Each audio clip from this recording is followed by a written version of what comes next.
సర్వశక్తులు మహనీయుడైన యేసుక్రీస్తు పరిశుద్ధమైన నామములో ఈ ఆదివారపు ఆరాధనకు ప్రభు యొక్క సన్నిధిలోనికి పరిశుద్ధ సమూహముగా చేరుకుడి వచ్చిన మీ అందరికీ కూడా నా నిండు హృదయపూర్వకమైన వందనాలు, దేవునికి స్తోత్రాలు. అందరూ బాగున్నారా? దేవుడు మిమ్మల్ని అందరినీ దీవించునుగాక. మీ కొరకు నేను ప్రతిరోజు ప్రార్థన చేస్తూ ఉన్నాను. అలాగే మీరు కూడా మా కొరకు ప్రతిదినం ప్రార్థన చేస్తున్నారని నేను నమ్ముచూ ఉన్నాను. పరిశుద్ధ గ్రంథంలో నుంచి హోషేయ గ్రంథం 3వ అధ్యాయం, హోషేయ గ్రంథం 3వ అధ్యాయం, పేజీ నెంబర్ 746. 746 హోషేయ గ్రంథం 3వ అధ్యాయం 5వ వాక్యంలో రాయబడిన మాటలు నేను చదువుతున్నాను, గమనించండి. ఈ దినముల అంతమందు వారు భయభక్తులు కలిగి యెహోవా అనుగ్రహము నొందుటకై ఆయన యొద్దకు వత్తురు. మరొకసారి, ఈ దినముల అంతమందు వారు భయభక్తులు కలిగి యెహోవా అనుగ్రహము నొందుటకై ఆయన యొద్దకు వత్తురు. ఈ మాటలు గత దినాల్లో కూడా మనం విన్నాం. ఈ దినముల అంతమందు వారు భయభక్తులు కలిగి యెహోవా అనుగ్రహము నొందుటకై ఆయన యొద్దకు వస్తారనే ఈ వాక్యము మనం గత దినాల్లో విన్నాం. వేటిని ఆయన అనుగ్రహిస్తాడనే విషయంలో క్రొత్త మనసును అనుగ్రహిస్తాడని గత దినాల్లో విన్నాం కదా. ఈరోజు కూడా కొద్ది మాటలు మనం ధ్యానించుకుందాం. ఇక్కడ రాయబడిన మాట, ఈ దినముల అంతమందు వారు భయభక్తులు కలిగి యెహోవా అనుగ్రహము నొందుటకై ఆయన యొద్దకు వచ్చెదరు. ఇది మరొక కోణంలో మనం చదువుకోవాలి అని అంటే, ఈ దినముల దేవుని యొక్క రాకడ ముందు, వినాలి, నా వైపు చూడండి. దేవుని యొక్క రాకడకు ముందు ప్రజలు ఆయన యందు భయభక్తులు కలిగి ఆయన యొద్దకు వచ్చెదరు. ఎందుకు వస్తున్నారు దేవుని దగ్గరికి? దేవుని దగ్గరికి ఎందుకు రావాలి అని అంటే, దేవుని యొక్క అనుగ్రహాన్ని పొందుకోవడానికి, లేక దేవుని యొక్క కటాక్షాన్ని పొందుకోవడానికి, లేకపోతే దేవుని దయను పొందుకోవడానికి. చాలామంది దేవుని దగ్గరికి ఎందుకు వస్తూ ఉంటారు? దేవుని దగ్గరికి వెళ్ళాలని ఎందుకు ఆశపడుతూ ఉంటారు అని అంటే, దేవుని అనుగ్రహం కావాలండి. దేవుని అనుగ్రహం లేకపోతే మనం ఏది కూడా చేయలేం కదా, దేవుని అనుగ్రహం కావాలి కదా అని రకరకాలుగా చాలామంది దేవుని దగ్గరికి వస్తూ ఉంటారు. అయితే దేవుని ప్రియులారా, దేవుని దగ్గరికి వచ్చేటప్పుడు ఎలా రావాలి అని అంటే, ఆయన యందు భయభక్తులు కలిగి దేవుని దగ్గరికి ఏ వ్యక్తి అయితే రాగలుగుతాడో ఆ వ్యక్తి జీవితంలో ప్రభు ఏం కలుగజేస్తాడో అని వాక్యం సెలవిస్తుందంటే, ఒక అనుగ్రహాన్ని దేవుడు అతనికి ఇవ్వడం ప్రారంభిస్తాడు. ఇప్పుడు చెప్పండి, దేవుని అనుగ్రహం మనం కావాలంటే మనం ఏం చేయాలి? దేవుని దగ్గరకు వచ్చేటప్పుడు భయభక్తులతో, శ్రద్ధాభావంతో దేవుని సన్నిధికి ఏ వ్యక్తి అయితే నడిపించబడతాడో ఆ వ్యక్తికి దేవుడు ఖచ్చితంగా ఒక అనుగ్రహాన్ని కలగజేస్తాడు. దేవుని అనుగ్రహం కొరకు ఎంతోమంది తహతహలాడే వాళ్ళు మనకు కనబడుతూ ఉంటారు. దేవుని అనుగ్రహం కావాలనుకునేవారు, రకరకాల ప్రయత్నాలు చేసేవాళ్ళు కూడా ఉన్నారు. అయితే దేవుని అనుగ్రహం మన ఎదుట ఉందా? దేవుని అనుగ్రహాన్ని మనం పొందుకోగలుగుతున్నామా? ఆ అనుగ్రహాన్ని ఎందుకు మనం అనుభవించలేకపోతున్నాం? వినండి, దేవుడి మందిరానికి వస్తున్నాం కదా మనం అందరమే. మరి దేవుడి మందిరానికి మనం వచ్చినప్పటికీ దేవుని అనుగ్రహం మనలో ఉందా? లేకపోతే దేవుని అనుగ్రహానికి మనం పాత్రులమయ్యామా లేదా? ఈ విషయాన్ని మనం గమనించాలి. మీరు వింటున్నారన్న మాటలు. దేవుని మందిరానికి వెళ్ళేటప్పుడు, దేవుని మందిరానికి వచ్చినప్పుడు ఆ అనుగ్రహాన్ని మనం పొందుకోవాలి. ఆ అనుగ్రహము అనబడుచున్న దేవుని దయ, దేవుని కరుణ, దేవుని కటాక్షము, దేవుని యొక్క ప్రేమ మన మీద ఉండేటట్లుగా మనం మారాలి. మరి ఈ కరుణ, ఈ కటాక్షము, ఈ అనుగ్రహం మనలోకి రావాలి అని అంటే ఎందుకని రాలేకపోతుంది అని అంటే, రోమపత్రిక 3వ అధ్యాయం 23వ వాక్యంలో రాయబడిన మాట. రోమపత్రిక మనందరికీ బాగా సుపరిచయమైన మాటలే. రోమపత్రిక 3వ అధ్యాయము 23వ వాక్యంలో, కాగా ఏ భేదము లేదు, అందరూ పాపం చేసి దేవుడు అనుగ్రహించు మహిమను పొందలేకపోవచ్చు ఉన్నాడు. ఏ భేదం లేదు. అందరూ ఏం చేశారు చెప్పాలి? అందరూ పాపము చేసి దేవుడు అనుగ్రహించు మహిమను పొందలేకపోతూ ఉన్నారు. అందరూ పాపం చేసి అందరూ పాపముతో నింపబడిపోయి ఉన్నారు కనుకనే దేవుని అనుగ్రహాన్ని పొందలేకపోతూ ఉన్నాం. దేవుడు మందిరానికి వచ్చినప్పటికీ, దేవుని సన్నిధికి వస్తూ ఉన్నప్పటికీ దేవుని అనుగ్రహం మా మీద లేదే, దేవుని అనుగ్రహం మా కుటుంబం మీద లేదే, దేవుని అనుగ్రహం మా బిడ్డల మీద లేదే, దేవుని అనుగ్రహం ఉంటే మేము ఎందుకు ఇలా బ్రతుకుతాము, దేవుని అనుగ్రహం ఉంటే మా బ్రతుకులు ఎందుకు మారట్లేదు అని అంటే వాక్యం ఏముంటుందంటే, అందరూ పాపం చేసి చెప్పండి అది అందరూ పాపం చేసి దేవుడు అనుగ్రహించు మహిమను పొందలేకపోతున్నారు. ఆ అనుగ్రహం నీకు కావాలి అని అంటే, అనుగ్రహం మనం పొందాలి అని అంటే మొట్టమొదటిగా మనలో ఏ పాపం ఉందో ఆ పాపాన్ని విడిచిపెట్టాలి. ఆ పాపాన్ని విడిచిపెట్టకుండా నువ్వు ఎన్ని దినాలు మందిరానికి వచ్చినా, ఎన్ని దినాలు దేవుని యొక్క సన్నిధికి వచ్చినా, ఎన్ని దినాలు మనం ప్రార్థన చేసినా పాపాన్ని విడిచిపెట్టకుండా నువ్వు ఎంత ప్రార్థన చేసినా దేవుని అనుగ్రహం మనం పొందలేము. పాపాన్ని విడిచిపెట్టాలి. అందుకే వాక్యం అంటుంది, ఏ భేదము లేదు, అందరూ పాపం చేసి దేవుడు అనుగ్రహించు మహిమను పొందలేకపోతున్నారు. దేవుడు అనుగ్రహించాలని ఆశపడుతూ ఉన్నాడు. దేవుని అనుగ్రహం నీ మీద ఉండాలని ప్రభు కోరుకుంటూ ఉంటే మనం ఇంకా పాపంలో కూరుకుపోయి, పాపపు ఆలోచనలో నడిపించబడుతూ, పాపపు వ్యవహారాల్లో బ్రతుకుతూ, పాపపు పనులోనే మనం జీవిస్తూ ఉన్నట్లయితే దేవుని యొక్క అనుగ్రహం మనకి ఎలాగొస్తుందండి? మరి దేవుని అనుగ్రహం మనకు కావాలా లేదా? మరి దేవుని అనుగ్రహం మనకు కావాలన్నప్పుడు మన పాపాలను విడిచిపెట్టాలి, మన దోషాలు విడిచిపెట్టాలి. మన పాపాలు విడిచిపెట్టకుండా దేవుని అనుగ్రహం కావాలి అని అంటే అది వస్తుందంటండి. ఏం చెప్పారు పెద్దలు?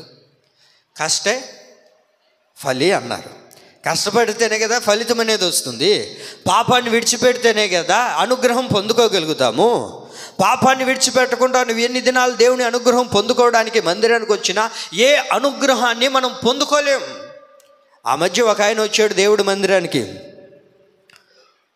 దేవుని మందిరానికి వచ్చి దేవుని అనుగ్రహం పొందుకోవాలి, ఎట్లాగైనా సరే దేవుని అనుగ్రహాన్ని నేను అనుభవించాలని దేవుడి మందిరానికి వచ్చినప్పుడు దేవుని యొక్క వాక్యాన్ని దైవ సేవకుడు చెప్తూ ఉన్నాడు. అలా దైవ సేవకుడు చెబుతూ ఉన్నప్పుడు ఇప్పుడు పాస్టర్ గారు ఒక మాట మాట్లాడారు. యోహాను 2:6 అని అన్నాడు పాస్టర్ గారు. వాక్యం చదవకూడదు అని చెప్పాడు ఆ పాస్టర్ గారు. మీరు అందరు బైబిల్ తెరుస్తున్నారు కదా. యోహాను 2:6 అర్థమైందా? పాస్టర్ గారు చెప్తున్నారు యోహాను 2:6 అని చెప్పాడు. 2:6లో ఏముందో చెప్పాడా అని అన్నప్పుడే ఈ వ్యక్తి లేచి, కొత్తగా వచ్చాడు కదా దేవుని అనుగ్రహం పొందుకోవడానికి, ఆ వ్యక్తి లేచి అంటాడు, పాస్టర్ గారు ఆపండి అన్నాడు. నన్ను గురించే చెప్తున్నావు నువ్వు అన్నాడు. నీ గురించి నేను ఎందుకు చెప్తున్నాయా అంటే, యోహాన్ అంటే నేనే, 2 అంటే నాకు 2 భార్యలు అని చెప్తున్నావు, 6 అంటే అక్కడ 3 బిడ్డలు ఇక్కడ 3 బిడ్డలు అంట. ఇవన్నీ నీకెవరు చెప్పినారు? అవన్నీ వదులుకోవడం మన వల్ల కాదు. చిన్న ఇల్లు ఉండాలా, పెద్ద ఇల్లు ఉండాలా అని అంటే పాస్టర్ గారు అన్నారు, మరి అట్లాగుంటే దేవుని అనుగ్రహం నీకు రాదు కదయ్యా అని అంటే, అయితే నేనే మందిరానికి రాను అని చెప్పి ఆయనే వెళ్ళిపోయాడు. ఇప్పుడు పాపాన్ని విడిచిపెట్టకుండా, పాపాన్ని తొలగించుకోకుండా పాస్టర్ గారు ఎప్పుడు చూసినా మా మీదే బడి ఏడుస్తుంటాడు, మా గురించే చెప్తుంటాడు అని అంటే, దేవుని ప్రియులారా, చాలామంది వాక్యం వినేటప్పుడు నేను వచ్చిన కొత్తలో ప్రారంభంలో కూడా ఏం చెప్పేవాళ్ళంటే, అబ్బా చిన్నోడైనా కానీ చెప్పండి భలే చెప్తున్నాడు వాక్యం, భలే చెప్తున్నారు వాక్యం అని అన్నారు. ఎప్పుడు ఇది? ఫస్ట్ ప్రారంభంలో. ఇప్పుడు కూడా అంటున్నారు లేండి. కాకపోతే నేనేమంటానంటే, ప్రారంభంలో ఇట్లా ఉంటుందా, అది రాను రాను రాను రాను ఏమవుతుందా అని అంటే, పాస్టర్ ఏంది ఎక్కువగా గద్దిస్తుంటాడు, ఎక్కువ దాని గురించి చెప్తుంటాడు, అన్నీ వదిలేయాలంటాడు. మరి చిత్రంగా చెప్పకూడదు చిన్న, ఏదో చెప్పుకుంటా చూసి చూడనట్టు పోతా ఉండాలా. ఎవరు చేయట్లేదు చెప్పు లోకంలో పాపం అని? పాపాన్ని విడిచిపెట్టగలుగుతావా? ఏదో కొద్దో గొప్ప ఉంటాయిగా. మరి అంతగా నిష్టగా బ్రతకాలంటే ఎట్లాగా? ఫస్ట్లోనేమో బాగుంది అన్నారు, ఇది రాను రానేమో ఏంది పాస్టర్ గారు ఎట్లా ఉంటుంది వాక్యము, ఇట్లా చెప్తే ఎట్లా? దేవుని ప్రియులారా, వాక్యం ఏముంటుందంటే, ఏ భేదము లేదు, అందరూ పాపం చేశారు. మనందరం పాపం చేసాం. అయితే దేవుని అనుగ్రహం పొందినవాడే దేవుని మహిమను చూడగలుగుతాడు. దేవుని అనుగ్రహం పొందినవాడే దేవుని యొక్క కార్యాలు అనుభవించగలుగుతాడు. దేవుని అనుగ్రహం పొందినవాడే దేవుని ఎదుట అద్భుతమైన మహోన్నతమైన కార్యాలు తన జీవితంలో అనుభవించగలుగుతాడు. మరి అనుగ్రహం పొందకుండా, పాపాన్ని విడిచిపెట్టకుండా అనుగ్రహం కావాలి అని అంటే ఎట్లాగొస్తుందండి? కనుకనే వాక్యం అంటుంది, దేవుని అనుగ్రహం మనకు కావాలి అని అంటే దేవుని సన్నిధికి వచ్చేటప్పుడు భయభక్తులతో రావాలి. భయభక్తులకు వచ్చేటప్పుడు ఏం చేయాలి? పాపాన్ని విడిచిపెట్టాలి. ఇప్పుడు మందిరానికి వచ్చేటప్పుడు మనందరం చేసిన పని ఏంటో చెప్పండి. మందిరానికి వచ్చాం కదా, వచ్చిన తర్వాత మన మందిరానికి రావాలంటే మనం మొట్టమొదటిగా ఏం చేసి వచ్చాం? చెప్పండి.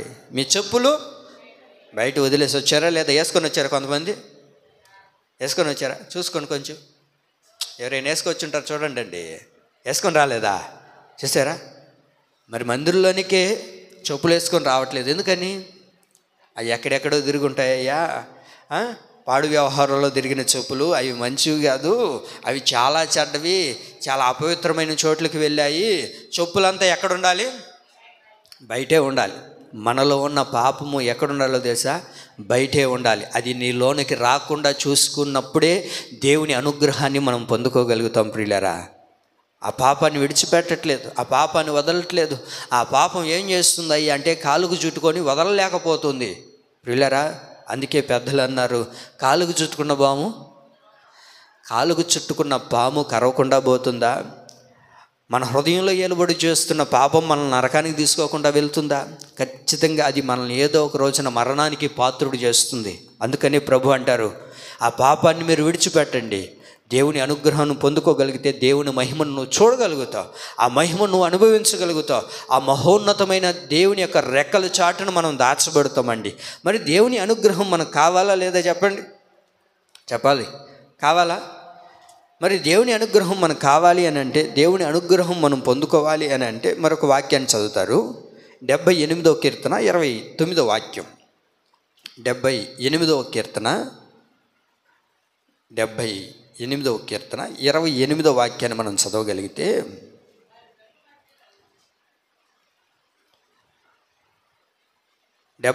కీర్తన 29వ వాక్యం. వారు కడుపారా తిని వారు ఆశించిన దానిని ఆయన అనుగ్రహించెను. నువ్వు ఏదైతే ఆశిస్తున్నావో, నువ్వు ఏదైతే కోరుకుంటున్నావో, నీకు ఏదైతే కావాలని నువ్వు అనుకుంటున్నావో అది దేవుడు మనకేం చేస్తాడు తెలుసా? అనుగ్రహిస్తాడు. ఆదివారం దేవుని సన్నిధికి ఎందుకు వచ్చాము? దేవుని చేత అనుగ్రహాన్ని పొందుకోవడానికి, ఆ అనుగ్రహంలో మనం ఉండడానికి. ప్రభువు సన్నిధిలోనికి మనం ఎందుకు వచ్చాము అని అంటే, మనం అందరం కూడా ఆశీర్వాదకరంగా మార్చబడాలని, మనం అందరం కూడా ఆశీర్వాదకరంగా దీవెనకరంగా మార్చబడాలని దేవుని సన్నిధికి వచ్చినప్పుడు, నువ్వు ఏదైతే ఆశించి దేవుని సన్నిధికి వచ్చావో ఆ ఆశ నెరవేర్చబడాలి అని అంటే మనకేం ఉండాలి? దేవుని అనుగ్రహం ఉండాలి. మన ఆశలు తీరాలి అన్నా, మన కోరికలు నెరవేర్చబడాలి అన్నా, నీకు దేవుని అనుగ్రహం లేనిదే ఏ ఆశ నెరవేర్చబడదు, ఏ కోరికలు నువ్వు పొందుకోలేవు. ఎన్నో కోరికలు ఉన్నాయి కదండి. కోరికలు లేనివాడు ఎవరైనా ఉన్నాడా? చెప్పాలి. కోరికలు లేనివాడు భూ ప్రపంచంలో ఎక్కడైనా ఉన్నారా?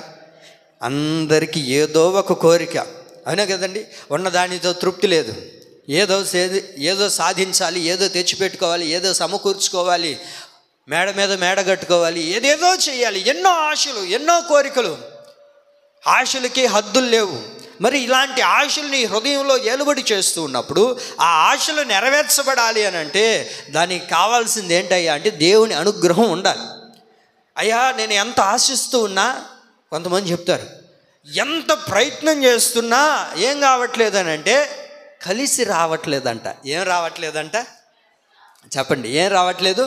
కలిసి రావట్లేదండి. ఎంత చేస్తున్నా, ఎంత సమకూర్చుకుంటున్నా, ఎన్నెన్నో చేసాము, ఎన్నెన్నో తిరిగాము, ఎక్కడెక్కడో చేస్తున్నా సరే ఏది మా జీవితంలో కలిసి రావట్లేదండి.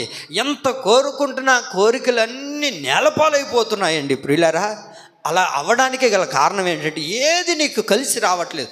ఎక్కడ అడుగు పెట్టినా అన్నీ పతనం అయిపోతున్నాయి. ఎక్కడ ఏది కోరుకుంటున్నా అన్ని తారుమారుగా మార్చబడిపోతున్నాయి. దానికి కారణం ఏంటంటే దేవుని అనుగ్రహం లేనిదే ఏది మనం ఆశించినది మన జీవితంలో జరగదు ప్రియులారా.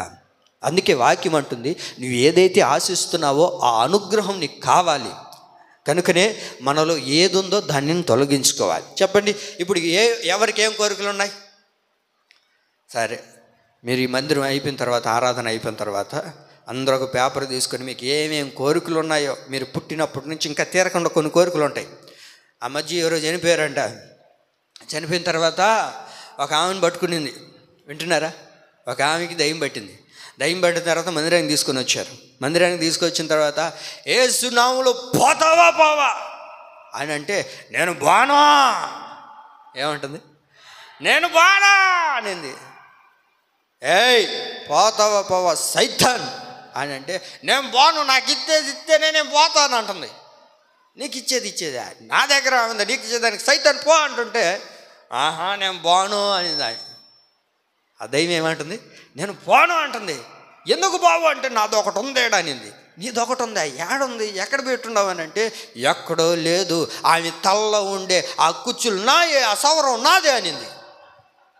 ఈమె ఎప్పుడో బతుకున్నప్పుడు మామూలుగా ఎంటుకలు అమ్ముతుంటారు కదా, గుండు తీసేసి ఆ ఎంటుకలు భద్రంగా అమ్మిందంట. దాంతో సవరం చేసిందంట. ఆ సవరం ఎవరో అమ్ముతుంటే ఈయన తెచ్చిపెట్టుకునేది. ఆ సవరం నాదే అనింది. ఏమనింది? ఆ సవరం నాది, ఆ సవరం తీసేస్తేనే పోతాననింది. ఈ కోరికలు ఉంటాయి కొంతమందికి పాపం ఆలోచించి ఇంత జుట్టు ఉంటుందా, వాళ్ళకి ఆశ ఏడదాకా ఎంటుకలు ఉండాలని. ఈ కోరికలు కాదండి, ఇవన్నీ మనం కోరుకునే కోరికలు, మనం కోరుకునే ఆశలు ఇవే కదా. ఏముండాలి? మంచిగా ఇల్లు ఉండాలి, మంచిగా చీర కట్టుకోవాలి, నలుగురిలో బాగా తిరగాలి. ఇవన్నీ తప్పేం కాదు. దేవుడు కోరుకుంటుంది కూడా అదే. సమాజం మధ్యలో, నలుగురి మధ్యలో ఎలా ఉండాలి? మనం ఘనంగా ఉండాలి. మనం ఎందుకంటే మనం ఎవరమే? అబ్బా, రాజుబిడ్డలు. మనం రాజుబిడ్డలు అయినప్పుడు ఎట్లా ఉండాలండి? ఘనంగానే ఉండాలి. అందుకే మందిరానికి వచ్చే ప్రతి ఆదివారం కొత్త చీర కట్టుకుంటారండి. చీకిపోయినవి, పాతవి ఏమన్నా చూస్తే ఇంట్లో ఏమన్నా తక్కువ అంటే, విజయన్న మన బట్టలన్నా కవర్లో పెట్టుకోవచ్చు, వాళ్ళ బట్టలు అయితే 2 బీరువాలు కావాలా. అవునే కదా? అయినా సరే చీరలమ్మ యో రాయా, అప్పటికి కోరిక తీరదు. అవునా కదండి? నిజమండి. కొంతమంది ఏందో టంకి పెట్టులో పెట్టుకుంటారు, సూట్ కేసులో పెట్టుకుంటారు, 7 సార్లకు పోయినా మళ్ళీ మూటలో గట్టి కూడా పెట్టుంటారు. అక్కడ కూడా ఏముంటాయంటే జాకెట్ మొక్కలు, చీరలు ఇవే ఉంటాయి. మనీవే తిప్పి కొడితే ఒక లుంగి, 2 లుంగీలు, 2 బన్నీళ్ళు, 4 సక్కాయలు, 4 ప్యాంట్లు ఉంటాయి. మనం ఏడైనా ఎత్తుకొని పోవచ్చు. మహాతల్లులు, దేవుడికి స్తోత్రం. పిల్లరా, ఇవి ఉన్నాయి కదా, ఉన్నదాన్ని రోజు కట్టుకోండి. అర్థమైందా? ప్రతి ఆదివారం మనకు పండగేనండి. మనం ఎవరిమి? రాజు బిడ్డలం. ఘనంగానే ఉండాలి మనం. దేవుడికి మహిమ కలుగును గాక. అయితే నీ కోరికలు నెరవేర్చబడాలి, నీ కోరికలు తీరాలి అని అంటే దేవుని అనుగ్రహం మనకు కావాలండి. మన కోరికలన్నీ ఇలాగే ఉంటాయి. అయితే బైబిల్లో ఒక వ్యక్తిని నేను గమనించానండి. ఈయన కోరిక ఏంటయ్యా అని అంటే, ఆయన కోరిక ఏంటంటే చూడండి, ఆదికాండం 17వ అధ్యాయము, ఆదికాండం 17వ అధ్యాయము, త్వరగా 17వ అధ్యాయము 18వ వాక్యం.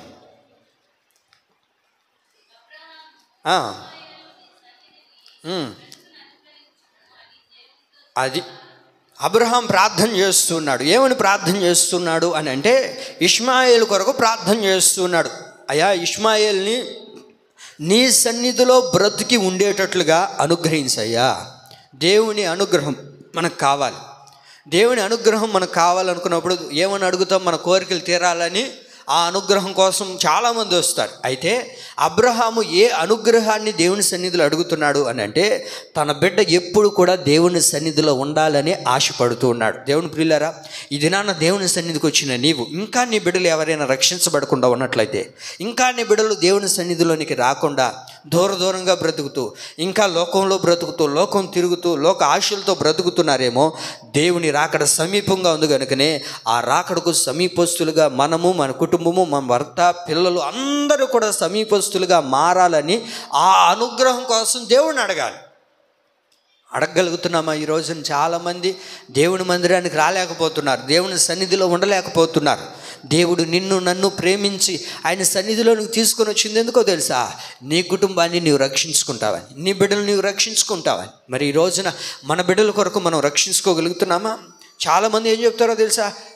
చాలామంది ఏం చెప్తున్నారో తెలుసా? దేవుడి మందిరానికి పిల్లల్ని పిలవచ్చు కదండి, మీ కుమారులను కూడా పిలవచ్చు కదా, వారిని తీసుకొని రావాలి కదా, భర్తను కూడా తీసుకొని రావాలి కదా అని అంటే వాళ్ళెవ్వరూ కూడా మా మాట వినట్లేదండి, మాకు లోబడట్లేదండి, మేము చెప్పింది ఏది కూడా చేయట్లేదండి అని అంటే ఇంకా దేవుని అనుగ్రహం లేదేమో. అందుకనే దేవుని సన్నిధికి వచ్చినప్పుడు, ప్రభువా నేను, నా కుటుంబం, నా పిల్లలందరూ నీ సన్నిధిలో ఉండునట్లుగా ఆ అనుగ్రహం మాకు కావాలయ్యా. నేను అంటాను, దేవుని సన్నిధిలో ఉంటే సమస్తము సమకూర్చి ప్రభు నీకు చేయడం ప్రారంభిస్తాడండి. ఆమేన్.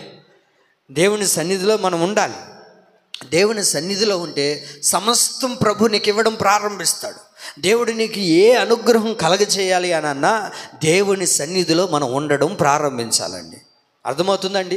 దేవుని సన్నిధిలో మనం ఉండగలిగామనుకోండి, మన బిడ్డలు దేవుని సన్నిధిలో ఉండగలిగారు అనుకోండి, దేవుడు ఏమి కావాలో ఏది కావాలో ప్రతిదీ సమకూర్చి దేవుడు కలగచేస్తాడు. కనుకనే ఈ అనుగ్రహం కొరకు దేవుణ్ణి మనం అడగాలి. ప్రభువా నిత్యము నీ సన్నిధిలో నేను, నా బిడ్డలు, చెప్పండి, నా రక్త సంబంధికులు, నా అయినపోయిన వారు అందరూ కూడా నీ సన్నిధిలో ఉండునట్లుగా ఆ అనుగ్రహాన్ని కలగచేయ ప్రభువా అని ఇలాంటి ప్రార్థన మనం చేయగలిగితే ప్రియులరా, ప్రతి కోరికను నెరవేర్చే దేవుడు ఆయన అనుగ్రహాన్ని మనకు కలగచేయునుగాక. అయితే దేవుడు ఏ అనుగ్రహాన్ని మనకు అనుగ్రహిస్తాడు, ఎలాంటి అనుగ్రహాన్ని ప్రభు మనకు కలగజేస్తాడో, గత దినాల్లో క్రొత్త మనసు అనే అనుగ్రహాన్ని ప్రభు మనకిస్తాడని చెప్పాను. ఈ రోజున 2 మాటలు మనం ఇక్కడ ధ్యానించుకుందాం. మొదటిగా ఇందులో రెండో మాట ఇప్పుడు చెప్పబోయేది, దేనిని ప్రభు మనకు అనుగ్రహిస్తాడు, ఏ అనుగ్రహాన్ని ప్రభు మనకి ఇవ్వాలని మనకు ప్రభు ఆశపడుతున్నాడు. దేవుని అనుగ్రహం కొరకైనా మీరు వచ్చింది? చెప్పండి. దేవుని అనుగ్రహం కొరకైనా మందిరానికి వచ్చింది? అవునా కాదా? దేవుని అనుగ్రహం, దేవుని యొక్క కటాక్షం, దేవుని యొక్క ప్రేమ, అనురాగం, దేవుని దయ, ఇవి కొరకే కదా దేవుడి మందిరానికి వచ్చాము. మరి ఎలాంటి అనుగ్రహాన్ని ప్రభు మనకు అనుగ్రహిస్తాడు అని అంటే, మొట్టమొదటిగా చూడండి, కొలస్సీ పత్రిక 3వ అధ్యాయము, కొలస్సీ పత్రిక 3వ అధ్యాయము, అందరు తీయండి. కొలస్సీ పత్రిక 3వ అధ్యాయము 15వ వాక్యం. క్రీస్తు అనుగ్రహించు సమాధానము మీ హృదయములో ఏలుచుండనీయుడి. చాలండి. క్రీస్తు అనుగ్రహించు సమాధానము. దేనిని ప్రభు మనకు అనుగ్రహించబోతున్నాడు ఈ ఆరాధనలో అంటే, నీకు నాకు మనందరికీ కూడా సమాధానాన్ని ప్రభు అనుగ్రహించునుగాక. ఈ క్రీస్తు అనుగ్రహించు సమాధానము ఎక్కడ ఏలుబడి చేయాలి అని అంటే, హృదయంలో సమాధానం ఏలుబడి చేయాలి. ఈ రోజున దేవుని అనుగ్రహం కొరకు వచ్చిన దేవుని ప్రియులారా, దేవుడు మనతోనే చెప్తూ ఉన్నారు, క్రీస్తు అనుగ్రహించు సమాధానము మీ హృదయంలో ఏలుబడి చేయండి. క్రీస్తు అనుగ్రహించు సమాధానము నీ కుటుంబంలో ఉండాలి. క్రీస్తు అనుగ్రహించు సమాధానం నీ హృదయంలో ఏలుబడి చేయాలి. క్రీస్తు అనుగ్రహించు సమాధానము మన సంఘంలో ఏలుబడి చేయాలి. దేవుడు అనుగ్రహించు సమాధానము నువ్వు ఎక్కడికి వెళ్ళినా సమాధానం నీతో పాటే రావాలని ప్రభు ఆశపడుతున్నాడు. దేవుని అనుగ్రహం ఏంటయ్యా అని అంటే, సమాధానం అనే అనుగ్రహాన్ని ప్రభునికి ఇవ్వబోతూ ఉన్నాడు. వింటున్నారా? దేవుని అనుగ్రహం కొరకు నువ్వు వచ్చావు గనుకనే ఆయన అంటారు, ఇదిగో సమాధానం అనే అనుగ్రహాన్ని మీ హృదయాల్లో ఏలుబడి చేయండి. ఆ సమాధానం కావాలి మనందరికీ. ఈ సమాధానం లేకుండా, ఈ శాంతి లేకుండా, ఈ నెమ్మది లేకుండా మనం ఎన్ని దినాలు బ్రతికినా వ్యర్థమే కదంటండి దేవుని ప్రియులారా. అందుకనే దేవుడు కోరుకుంటుంది. నేను చెప్పదలిచిన మాట ఏంటంటే, క్రైస్తవుడు అనేవాడు, దేవుని బిడ్డలు అనబడుచున్న వాళ్ళు, యేసయ్యను నమ్ముకున్నాం అనబడిన వాళ్ళు ఎలా ఉండాలో తెలుసా? పచ్చడి మెతుకులు తిన్నా సరే కుటుంబంలో ఏముండాలో తెలుసా అండి? సమాధానం ఏలుబడి చేస్తూనే ఉండాలి. ఆమె నా కోరిక అదేనండి. పచ్చడి మెతుకులు తిన్నా కుటుంబంలో ఏముండాలి? సమాధానం ఉండాలి. ఏం లాభం అండి? ఆదివారం వస్తే వండుకొని శుభ్రంగా పెట్టుకొని అంత సగటు ముద్ద వేసుకొని ఈయనేమో నిండా తాగేసి వచ్చిన వంటరా షా అని ఈమె చేదరించుకొని ఆ పిల్లలకి సమాధానం లేకుండా, కుటుంబంలో నెమ్మది లేకుండా, ఏమండి ఇప్పుడు చికెన్ ఏమైపోతుంది, మటన్ ఏమైపోతుందండి? మీకు అర్థమైందా? ఇవన్నీ కుక్కల పాలేగా. అదే చూడండి, అంత పచ్చడి మెతుకులు వేసుకొని అయినా అందరూ కూర్చొని, బిడ్డలు, భార్య, భర్త అక్కడ కూర్చొని ఆ పచ్చడి మెతుకులు తింటూ, అంతలో ఒక అప్పలం వేయించుకొని ఆ అప్పలం తింటూ బిడ్డలతో మాట్లాడుతూ, ఇట్లా సమాధానకరమైన జీవితం కావాలా? లేకపోతే మొక్కలు తెచ్చుకొని అంటారు ఈదులో బారేసుకొని కొట్లాడుకునే బ్రతుకు కావాలంటారంటండి? చెప్పండి, చాయిస్ మీదే. ఏది కావాలంటారు? మొక్కలు కావాలా, పచ్చడి మెతుకు కావాలా? అట్లా కానీ దేవుడు మిమ్మల్ని ఏం అలా చేయడు కానివ్వండి. కాకపోతే దేవుడి కోరిక అదేనండి. ఏది ఉన్నా లేకపోయినా మనం ఎలా బ్రతకాలి? సమాధానంగా, అందరితో సమాధానంగా, నెమ్మదిగా కుటుంబంలో ఏలుబడి చేయాలండి. చూడండి, కొన్ని కుటుంబాల్లో ఆ కుటుంబ యజమానుడు వస్తున్నాడు అని అంటే కొంతమందికి గుండెల్లో దడ, భయం, నెమ్మది లేదు, సమాధానం లేదు. కారణం ఏంటి? ఎట్లొస్తాడో, ఏం తీసుకొని వచ్చి పెడతాడో, ఎందుకయ్యా వాడు వస్తేనే సమాధానం ఉండదండి, నెమ్మది ఉండదండి. కొన్ని కుటుంబాలు ఇదే ఏలుబడి చేస్తుందండి. అయితే నువ్వు దేవుని సన్నిధికి వచ్చావు కనుక, దేవుని యొక్క అనుగ్రహం నీకు కావాలని నువ్వు కోరుకుంటున్నావు కనుక, ప్రభు ఈ దినాన సమాధానం అనే అనుగ్రహాన్ని ప్రభు నీకు అనుగ్రహించునుగాక. మరి ఇప్పుడు ఈ సమాధానం కావాలంటే మనం ఏం చేయాలో తెలుసా అండి? యోబు గ్రంథం 22వ అధ్యాయము 21వ వాక్యం. యోబు గ్రంథం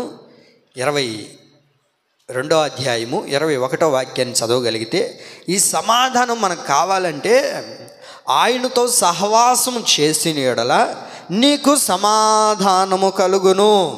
ఆయనతో మనం ఏం చేయాలి? సహవాసం చేయాలి. దేవునితో సహవాసం నువ్వు చేయగలిగితే, దేవునితో స్నేహం నువ్వు చేయగలిగితే, దేవునితో ఏ వ్యక్తి అయితే స్నేహబంధం కలిగి ఉంటాడో, దేవునితో ఏ వ్యక్తి అయితే సహవాసం చేస్తాడో, ఆ వ్యక్తి జీవితంలో ప్రభు ఏం కలగజేస్తాడో చెప్పండి, ఏం కలగజేస్తాడు? సమాధానం, సమాధానం, సమాధానం. ఈ రోజున దేవునితో సహవాసం లేదండి.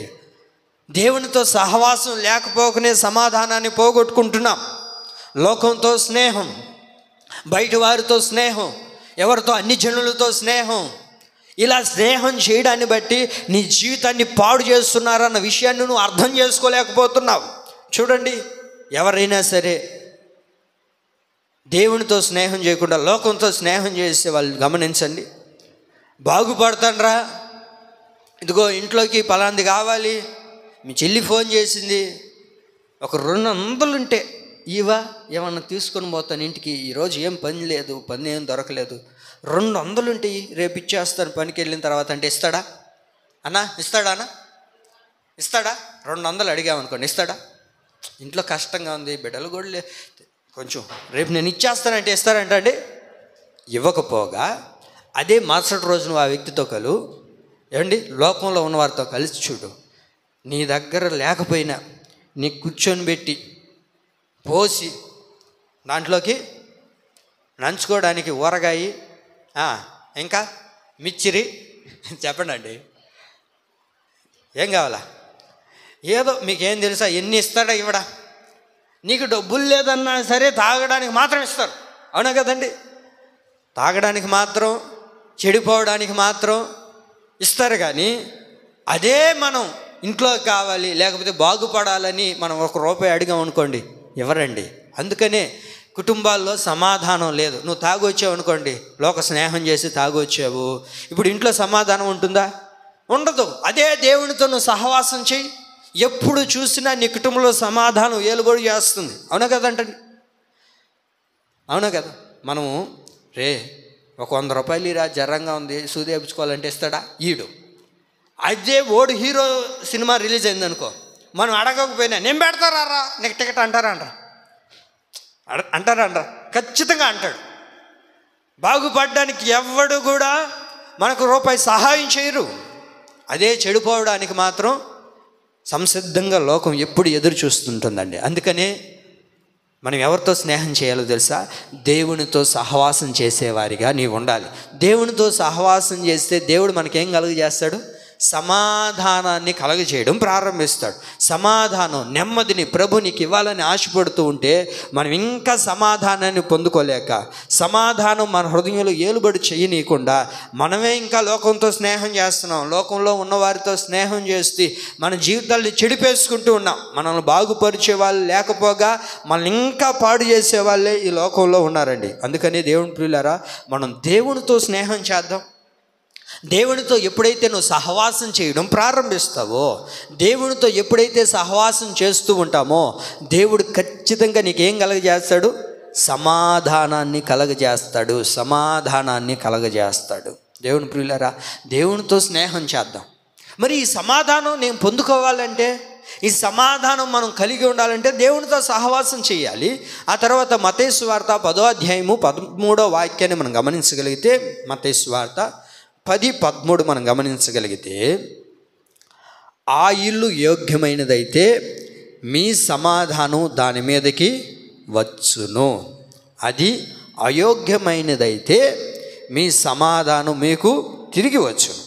ఇప్పుడు సమాధానం మనం కావాలి అని అంటే సమాధానం పొందుకునే యోగ్యత మనలోనికి రావాలి. మనం ఏమై ఉండాలి? సమాధానం పొందుకోవాలంటే యోగ్యత కావాలి. యోగ్యత కావాలి, అర్హులుగా మార్చబడాలి. సమాధానం నీకు కలగట్లేదు అని అంటే, సమాధానం నీ జీవితంలో రావట్లేదు అని అంటే ఇంకా ఏదో పరిస్థితులు అయోగ్యంగా బ్రతుకుతున్నాం. అయోగ్యకరమైన జీవితాల్లోనే కొనసాగించబడుతున్నాం. యోగ్యత లేదు. సమాధానం ప్రభు నీకు ఇవ్వాలని ఆశపడుతున్నా దానికి తగిన అర్హత మనలో లేదు, యోగ్యత మనకు లేదు. వింటున్నారండి నా మాటలు? దేవుని అనుగ్రహం అనే సమాధానం మనకు కావాలంటే మనకేం కావాలి? అర్హత కావాలి, యోగ్యత కావాలి. ఇప్పుడు దేవుడు నీకు సమాధానం ఇచ్చినా దాన్ని నిలబెట్టుకోలేకపోతే ఏం ఉపయోగం చెప్పండి? ఏమండి? దేవుని అనుగ్రహం అనే సమాధానం మనకిచ్చినా ఆ సమాధానం మనం నిలుపుకోలేకపోతే ఏం ఉపయోగం? మీకు అర్థమైందా? అర్థం కాలేదా? అర్థమైందా లేదా? సరే చూడండి, అవ్వ పేరు ఏం పేరు? మీ వెనక చెన్నమ్మ. అవ్వలా అవ్వకి మీరు సాయంత్రం చెన్నవ్వకి ఒక 500 రూపాయలకి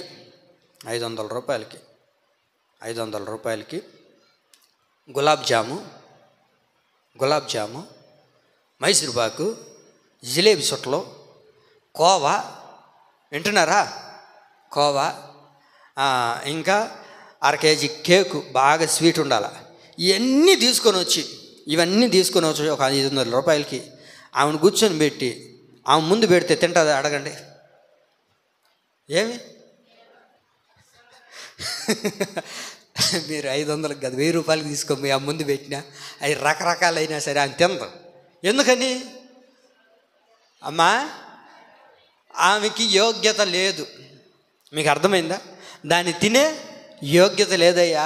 నువ్వేమో నా మీద ప్రేమతోనే 500 రూపాయలు పెట్టి జిలేబీలు తెచ్చావు, లడ్డూలు తెచ్చావు, కోవా తీసుకొని వచ్చావు, మంచి కేక్ తీసుకొని వచ్చినావు. ఇన్ని చూసినా నోరు ఊరుతుంది, కానీ దీనికి తగిన యోగ్యత నాలో లేదయ్యా.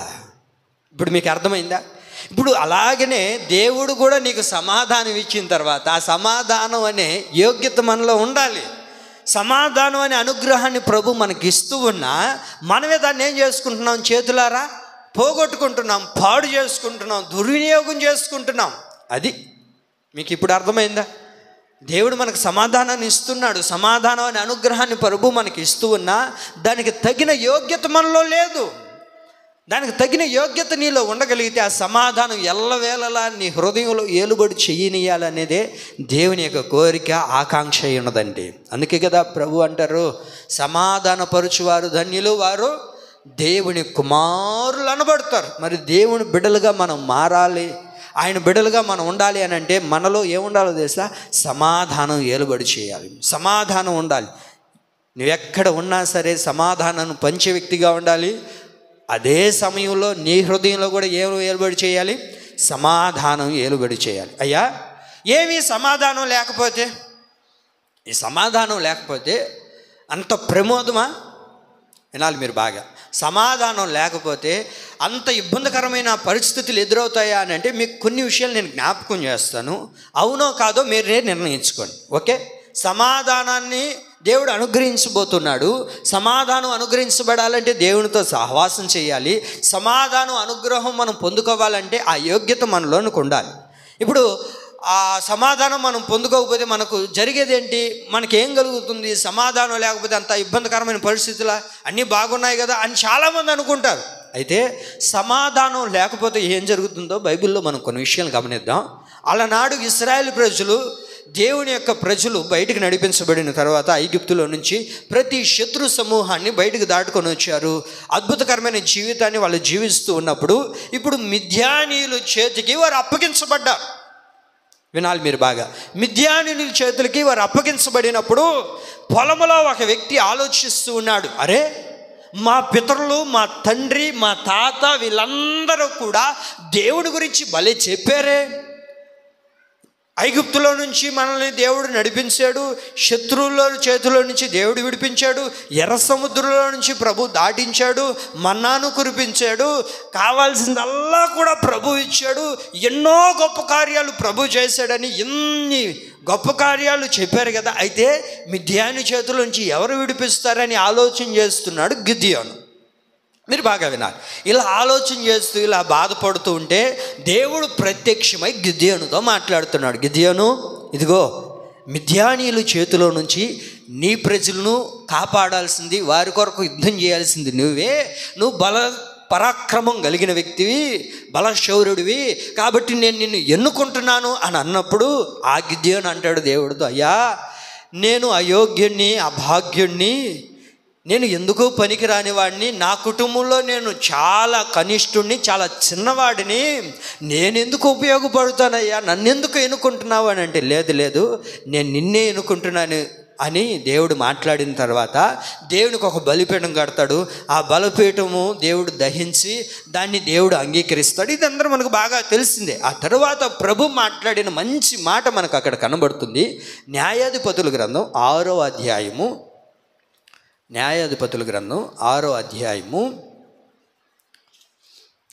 23వ వాక్యం చూడండి. 23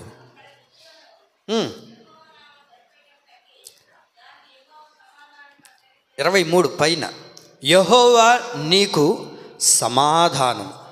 దేవుడు గిద్యోనుతో చెప్తున్నాడు, నీకు సమాధానం, భయపడకుము, నీవు చావవని అతనితో సెలవిచ్చెను. గిద్యోనుకు దేవుడు ఏమి ఇస్తూ ఉన్నాడయ్యా అంటే సమాధానాన్ని అనుగ్రహిస్తూ ఉన్నాడు. ఎందుకని సమాధానాన్ని అనుగ్రహిస్తూ ఉన్నాడు అని అంటే, అప్పటి వరకు ఇశ్రాయేలు ప్రజల్లో సమాధానం లేదు. సమాధానం లేని దాన్ని బట్టి ఏం కలుగుతుందయ్యా? ఇందాక చెప్పాను కదండి, సమాధానం లేకపోతే ఒక వ్యక్తి ఏమవుతాడు అని అంటే భయపడతాడు, రెండోదిగా చావాలని సిద్ధపడతాడు. సమాధానం ఒక కుటుంబంలో లేకపోయినా, సమాధానం నీ హృదయంలో లేకపోయినా, సమాధానం నీవు నివసిస్తున్న స్థలంలో లేకపోయినా, మొదటిగా మనం భయపడతాము, రెండోదిగా చావాలని ఆలోచిస్తాం. ఎప్పుడు సమాధానం లేకపోతే, సమాధానం లేని వ్యక్తి ఏమవుతాడండి? ఎప్పుడు చూసినా భయం భయం భయం. ఎందుకు భయపడుతున్నాం అని అంటే, ఇంట్లో సమాధానం లేదండి, కుటుంబంలో సమాధానం లేదు, బిడ్డల మధ్యలో సమాధానం లేదు, అయినపోయిన వారితో సమాధానం లేదు, బయటికి వెళ్దాము అని అంటే సమాధానం లేదు, భయం. ఈ భయానికి కారణం ఏంటి? నీ భయానికి కారణం ఏంటో తెలుసా? సమాధానం లేదు. పక్కన ఇంటి వాళ్ళతో మాట్లాడగలుగుతున్నామంటే మాట్లాడలేకపోతున్నాం. కారణం ఏంటి? సమాధానం లేదు. మన ఇరుగు పొరుగు వారితో మనం మాట్లాడగలుగుతున్నామంటే మాట్లాడలేకపోతున్నాం. కారణం ఏంటో తెలుసండి? సమాధానం లేదు. కుటుంబంలో ఉన్న వారితో ఒకరినొకరు మాట్లాడుకోవట్లేదు ఈ రోజున. కారణం ఏంటో తెలుసా? సమాధానం లేదు. ఈ సమాధానం ఎక్కడైతే ఉండదో అక్కడ ఏం చేస్తాడు తెలుసా? మానవుడు ఎప్పుడు చూసినా భయపడుతూనే ఉంటాడు. చెప్పండి, ఏం చేస్తారు? భయపడుతూనే ఉంటారు. ఎందుకని? సమాధానం లేదు. ఎప్పుడు చూసినా గొడవలు. ఆ ఇదిలోకి పోతే గొడవ, ఆ ఇదిలోకి పోయినా గొడవ, ఆ ఊరికి పోయినా గొడవే. ఏ ఊరికి పోతే నువ్వు మంచిగా ఉండేది? ఏ ఊరికి పోయినా గొడవలు పెట్టుకొని ఉంటే ఇప్పుడు భయం లేకుండా ఏముంటుందండి? నేను ఆ మధ్య ఒక అన్న దగ్గరికి వెళ్ళాను. ఆ మధ్య ఒక అన్న దగ్గరికి వెళ్ళి మందిరానికి రమ్మంటే ఆ అన్న అంటాడు, నేను మందిరానికి రాను పాస్టర్ గారు అన్నాడు. ఏమైందయ్యా అని అంటే, నేను కానీ మందిరానికి వస్తే ఆ ఊర్లో నేను కొంతమందిని కొట్టుంటా, కాబట్టి ఎప్పుడు చూసినా ఆయన కోసం కాచి పెట్టుకొని ఉంటారంట. ఆయన కోసం కాచి పెట్టుకొని ఉంటారు నా కోసము, కాబట్టి నాకు భయము, నేను రాను అని అన్నాడు. కారణం ఏంటి? ఈయనకి ఏమైంది? ఇప్పుడు ఒక గొడవ వల్ల, ఒక అసమాధానం వల్ల ఏమవుతున్నాడు? భయపడిపోతూ ఉన్నాడు. భయం భయం భయం, ఎక్కడ చూసినా భయం. ఎందుకు ఈ భయం, ఆందోళన అని అంటే, దేవుని ప్రియులారా, కారణం ఏంటో తెలుసా? సమాధానం లేదు. సమాధానం లేదు. చూడండి, పక్క దేశాలతో యుద్ధాలు ఎందుకు జరుగుతున్నాయి? సమాధానం లేదు. ఆ దేశం వాడు వచ్చి ఈ దేశం మీద ఏం చేస్తాడో, ఏమండి, ఈ దేశం వాడు వచ్చి మన దేశాన్ని ఏం చేస్తాడని చెప్పి దేశ సరిహద్దుల్లో ఎవరున్నారు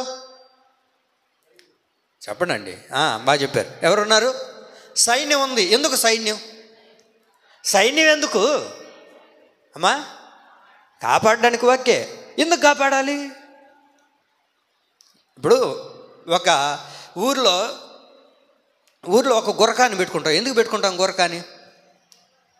దొంగలు ఎవరు రాకుండా కాపలా ఉండడానికి కదా, కాపలా ఉండడానికి. ఇప్పుడు ఆ గుర్రక పిగిలి వేసుకుంటా రాత్రిలో తిరుగుతున్నాడు అనుకో, మనకే భయం ఉండదు, నెమ్మదిగా నిద్రపోతాం. అట్లాగే మన దేశానికి ఎవరున్నారు? సైనికులు ఉన్నారు. కారణం ఏంటో తెలుసా? పక్క దేశం వాడు వచ్చి ఎలా ఇబ్బంది పెడతాడో, ఏ భయం వస్తుందో, ఏ ఇబ్బంది వస్తుందో చూడండి. ఒకవేళ వారు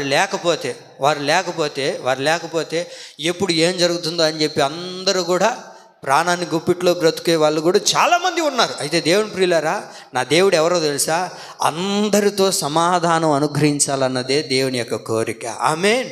ఈ రోజున చూడండి, ఎక్కడ చూసినా అసమాధానం, ఎక్కడ చూసినా గొడవలు, ఎక్కడ చూసినా ఏదో ఒక అల్లర్లు, ఏదో ఒకటి రేపుకొని ఒకరినొకరు చంపుకుంటూ ఒకరినొకరు బాధ పెట్టుకుంటూ ఉన్నారండి. దీనికి గల కారణం ఏంటయ్యా అంటే అసమాధానము. కనుకనే నువ్వు ఇంకా భయపడొద్దు. ఎవరిని చూసి నువ్వు భయపడుతున్నావో, ఎందును బట్టి నువ్వు భయపడుతున్నావో, ఆ పరిస్థితులన్నిటికీ కూడా నా దేవుడు సమాధానం కలగచేయునుగాక. ఆమేన్. అర్థమవుతుందండి? కాబట్టి సమాధానం మనకు లేకపోతే మనం ఏం చేస్తాం? భయపడిపోతుంటాం, దిగులు చెందుతూ ఉంటాం. ఎవరు వస్తారో, ఏమంటారో, ఎట్లా పోతుందో అని చెప్పి భయం. ఈ భయాన్ని బట్టే చాలామంది ఇబ్బంది పడుతున్నారండి. అందుకనే సమాధానం అనే అనుగ్రహాన్ని ప్రభు నీకు అనుగ్రహించేది ఎందుకో తెలుసా? నువ్వు భయపడకుండా ఉండాలని. రెండోది ఏముంది అక్కడ? నీవిక చావవు. నీవు చావవు. ఎందుకు చావాలి అసలు గిద్యోను అని అంటే చెప్పండి. మిద్యానీయులకి, దేవుని ప్రజలకి సమాధానం లేదు, అసమాధానం ఏలుబడి చేస్తుంది.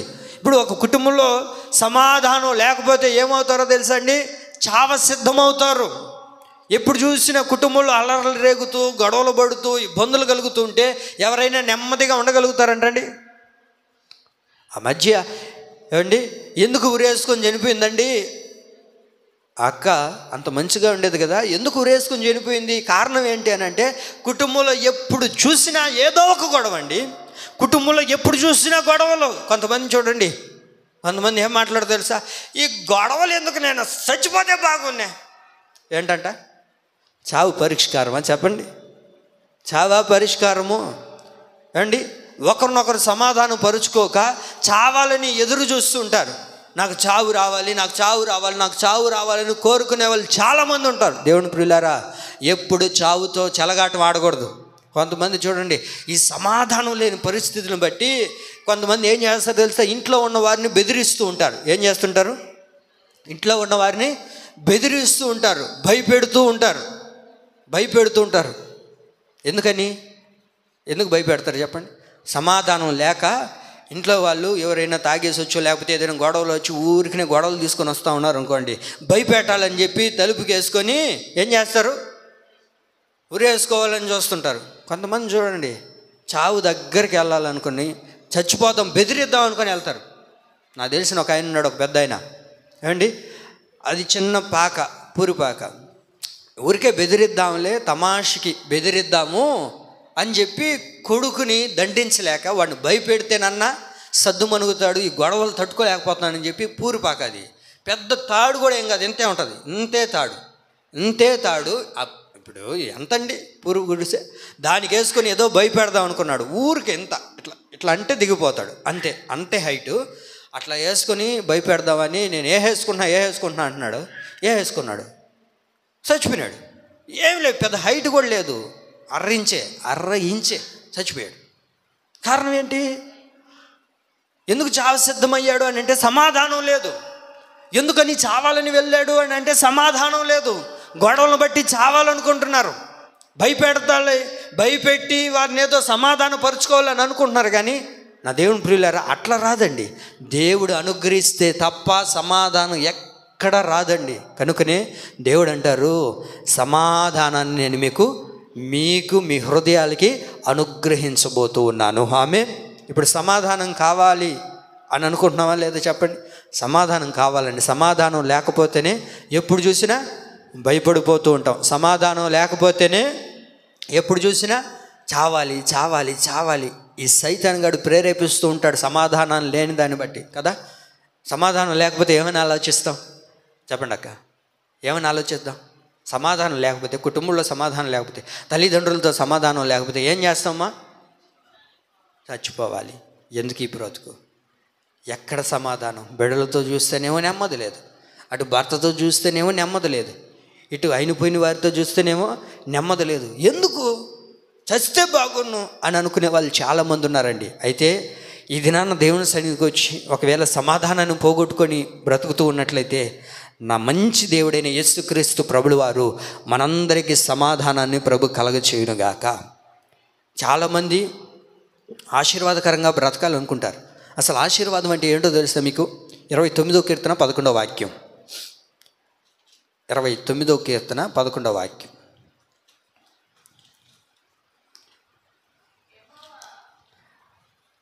చదవండి. 29:11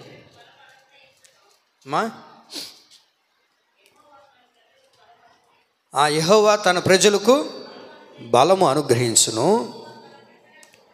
తన ప్రజలను అది మీరు అక్కడ గమనించాలి. 29:11లో యెహోవా తన ప్రజలకు బలమును అనుగ్రహించును, యెహోవా తన ప్రజలకు సమాధానం కలగజేసి వారిని ఆశీర్వదించును. తన ప్రజలకు సమాధానాన్ని కలగజేసి వారిని ఆశీర్వదించాలని ప్రభు కోరుకుంటూ ఉన్నాడు. సమాధాన పరిచినప్పుడే దేవుడు మనకు ఆశీర్వాదాన్ని కలగచేయబోతున్నాడండి. సమాధానకరమైన జీవితమే ఆశీర్వాదకరం అంటే. వింటున్నారండి? మనం అనుకుంటాం ఆశీర్వాదం అంటే మిద్ది మీద మిద్ది కట్టడమేమో, లేకపోతే కారులో తిరగడమేమో, లేకపోతే ఏసీ రూమ్లో ఉండడమేమో అని అనుకుంటున్నాం. కాదండి. అసలు ఆశీర్వాదం అంటే ఏంటో తెలుసా? సమాధానకరంగా బ్రతుకుతుంటుందే అదేనండి ఆశీర్వాదం అంటే. కొన్ని కుటుంబాలు చూసినప్పుడు చాలా అద్భుతంగా అనిపిస్తుంటుంది, చాలా సంతోషం అనిపిస్తుంటుంది. ఎందుకయ్యా అంటే ఆ కుటుంబంలో ఎప్పుడు చూసినా వాళ్ళు ఎలా ఉంటారంటే నవ్వుకుంటూ ఆడుతూ పాడుతూ ఉంటుంది ఆ కుటుంబాలు. ఎప్పుడు కూడా గొడవ అనేది తెలియదు. ఒకవేళ ఏదైనా చిన్నది వచ్చినా సరే అప్పటికప్పటికే సర్దుకొని అప్పటికప్పటికే ఒకరినొకరు మాట్లాడేసుకొని మరలా సర్దుమనుకొని వెళ్ళిపోతూ ఉంటాయి. ఇదే సమాధానం. సమాధానకరమైన జీవితమే ఆశీర్వాదం అంటే.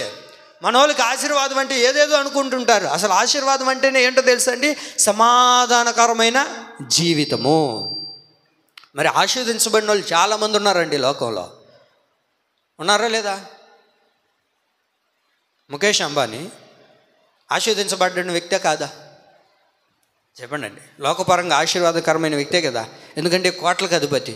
కానీ ఆయన దగ్గరికి మీరు పలకరించండి, ఏవయ్యా నువ్వు ఆశీర్వాదకరంగా సమాధానకరంగా ఉన్నావని అంటే, సమాధానకరంగా నేను లేనయ్యా. ఎందుకని? వాళ్ళు ఎప్పుడు సమాధానంగా ఉండరు. ఎందుకో తెలుసా?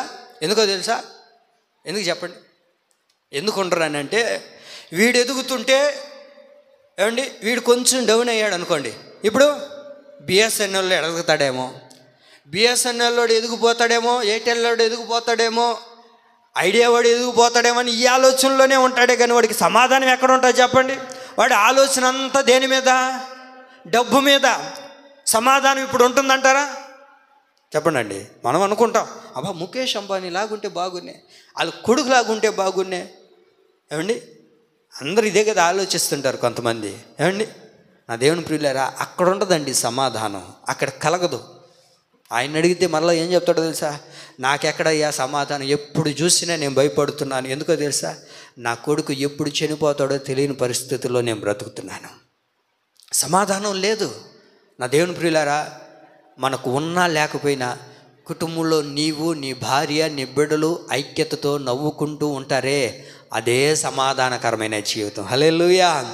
దేవుని ప్రియులారా, అది కావాలండి. అది సమాధానకరం అంటే. చెప్పండి. కొడుకు, కూతురు, భార్య, భర్త, ఈ నలుగురు కూర్చొని మీ కుటుంబాల్లో ఏ రోజైనా నలుగురు కూర్చొని భోజనం చేస్తుంటారా? భోజనం చేస్తున్నారని అంటే మీకు మించిన ఆశీర్వాదకరమైన జీవితం మరొకటి లేదండి. దేవుడికి మహిమ కలుగును గాక. ఎందుకనంటే అదే ఆశీర్వాదం అంటే. మీరు చూడండి, పాత రోజుల్లో గత దినాల్లో ఈ సెల్ ఫోన్, ఈ టెక్నాలజీ లేనంత రోజుల్లో అయితే అందరూ ఏం చేసేవాళ్ళు? ఒకే కుండలో వండుకునేవాళ్ళు కదా.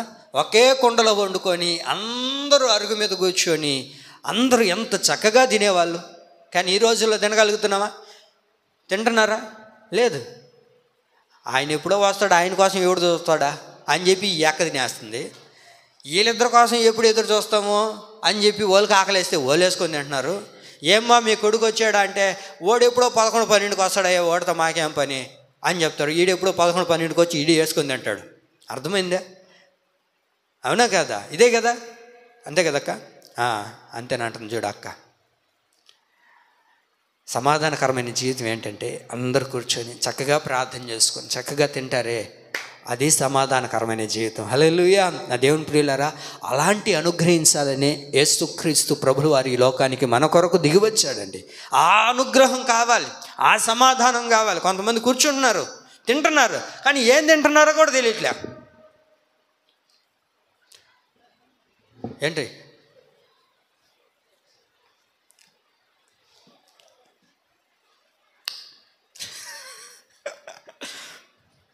పప్పి దాబరాన్నమైనా తినేస్తాడు.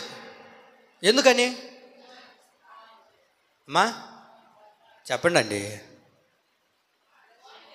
అది దేంట్లో ఉన్నాడు ఈయన? ఫోన్లో ఉన్నాడు. కొంతమంది అక్కలు ఉంటారు, తింటానే ఉంటారు. ఎందుకని? కళ్ళు మూస్తే సీరియల్ ఆగిపోతుందేమో, ఆ తర్వాత ఏం జరుగుతుందో, ఎందుకు వస్తుందో, ఆ తర్వాత వాళ్ళిద్దరు కలుసుకోరో, వాళ్ళ అత్తతో ఏం జరిగిందో, అబ్బా ఈ టెన్షన్ ఎక్కువైపోతుంది. అందుకే సీరియల్ చూడబాకండి, గుండె దడ వచ్చేస్తుంది. నిజం. ఎందుకో తెలుసా?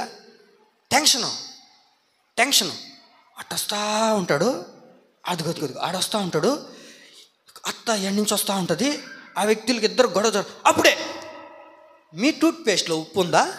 మా టూత్పేస్ట్లో ఉప్పు ఉంది, హార్పిక్. ఇప్పుడు వీళ్ళకి ఏం పెరుగుతుంది?